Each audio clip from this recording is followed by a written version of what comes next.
people who are listening, alternative to a crucial conversation, which is characterized by mutual purpose and mutual respect, right? People withdraw, they go hide. When they go hide, they tell themselves clever stories. Clever stories are stories we tell ourselves to justify our own bad behavior. I will tell you that I'm extremely grateful for the work that you've done because it's impacted me.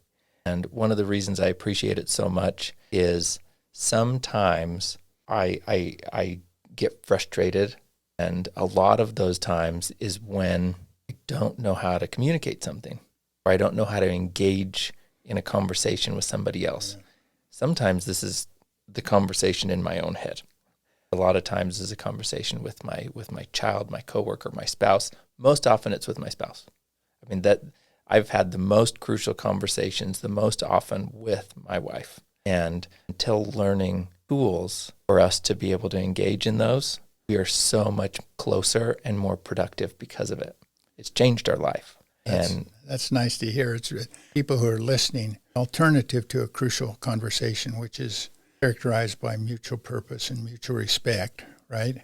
People withdraw, they go hide. When they go hide, they tell themselves clever stories.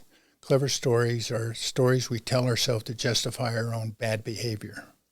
Or we tell stories about the other people. And so one of the skills we teach is to start with heart, learn to look, master my stories, right? I mean, a lot of people then, they move to anger. So I tell people that one of the most common aerobic exercises people do is they jump to conclusions, and they make faulty assumptions, they jump to conclusions, and they get angry about it. Well, toggling between these two doesn't make for good conversation. And so we identified really from years of training and testing those results, we could teach a series of principles and skills that said, there is an alternative. You can. So conversation, the subtitle, Tools for Talking When Stakes Are High. Stakes aren't high. We can do banter and small talk and play games. We can do it. But when they really matter, that's when you need to have a crucial conversation. It's making me think of a couple things. One, I've spent a lot of time defining and outlining and learning what my core values are, what are most important to me. And at the very top of that, you wouldn't be surprised, gratitude's one of those. Connection. Yeah. Connection is so important to me, and I realize that it's been like that ever since I was a young child. I didn't really know that until later, but meaningful connection with people is extremely valuable to me. And that's why I think these conversations are so important, and having the tools to do it are important to me. So I'd like to ask you, because I know that my relationship with my wife is deeper because we've together committed and been willing to engage in those conversations, and they're not comfortable.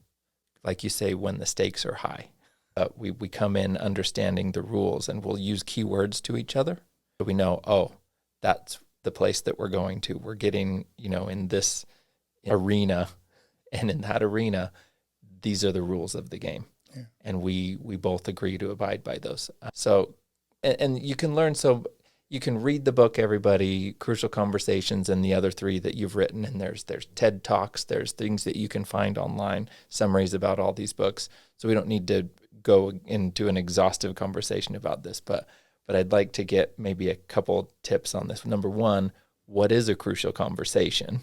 Maybe some examples, and some instances where you've seen successes in personal life or with people that you've coached. A crucial conversation is identified as high stakes, strong emotion, and an opposing opinion, right? And you can put those on a continuum in terms of how serious or difficult they are. One of the points that we often make is if you're going to talk about somebody instead of to somebody, there's probably a crucial conversation you should be holding, right? If you find yourself labeling someone rather than talking to them, it comes back to that same point that if we can give that person the benefit of a doubt, right? If we can start with heart, why would a reasonable, rational, decent person be? And when it comes to our spouse, a person that I love the most, right? Is there a reason why they might do that I don't understand? I think that's one of the very first principles that start with heart. Someone's late and we're feeling picked on, and this was intentional, and why don't they know that my schedule is important as theirs are?